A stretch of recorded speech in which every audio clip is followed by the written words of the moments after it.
According to Berna study found that 23% of young generation Christians have significant intellectual doubts about their faith. They feel that church teachings and programs are not relevant to their lives, and church have failed to address their needs. So, what do you have to say on this? Perna studies 20% or 22? 22%. 23. Oh, okay. 23%. Yeah. If you were to think nicely,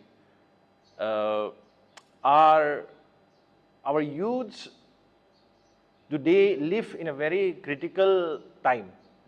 It is a global village we live in, right? Yeah.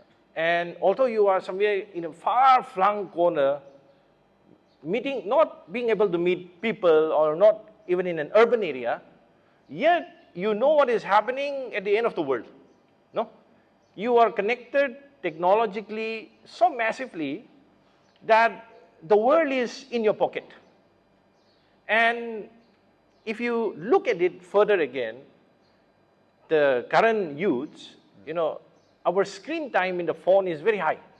Yeah. I think, if I'm not wrong, as per the Global Web Index 2024 or 25, the youth at an average spends around 17 hours in a week in their phones.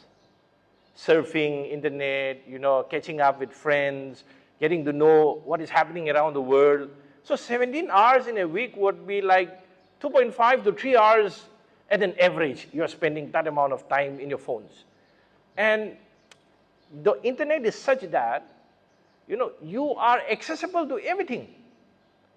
You want to know something, the Google is there for you. You want to know something, the ChatGPT is there for you. And this kind of informations are unfiltered again, yeah. So you can just sit and you can get a lot of knowledge, worldly knowledge, technological knowledge, which somewhere down the line, I believe, it questions our own faith. Like if you are reading a news about, say, Elon Musk trying to send someone to Mars or to another planet, then you would definitely question, if mankind can go like that, then maybe we were also created by our own selves. No? Yeah. Certain critical questions arises if we engage too much and if we take too much of world's knowledge and informations in an unbalanced manner. That is why, you see, coming to your question as to why youths fail to, or they are not properly fed. The youths feel that, even if they come to church, they are not properly fed, or the kind of intellectual inputs they want, they do not get it. The reason why they feel like that is because they have too much of knowledge and information from the outside world that somewhere down the line they feel little superior, and also somewhere down the line, in the meantime, they go far away from the Word of God, right? That is why I think, of course, you need to catch up with the world, you need to know what is happening, but meantime, we also need to understand that there are certain traditional approach of living a sane life. And from Christian perspective, you need to understand the Word of God.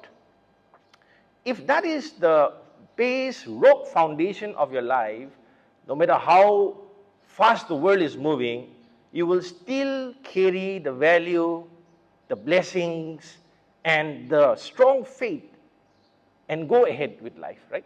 When we discuss about this, I'm always reminded of one Bible verse. And this is a Bible verse that has always been in my head for a very long time. It is from Joshua 1, chapter 1, verse 8. Let this word of God not depart from your mouth. Understand this carefully and read carefully. I might break it up a little bit. So that you will be prosperous and you will have a successful life.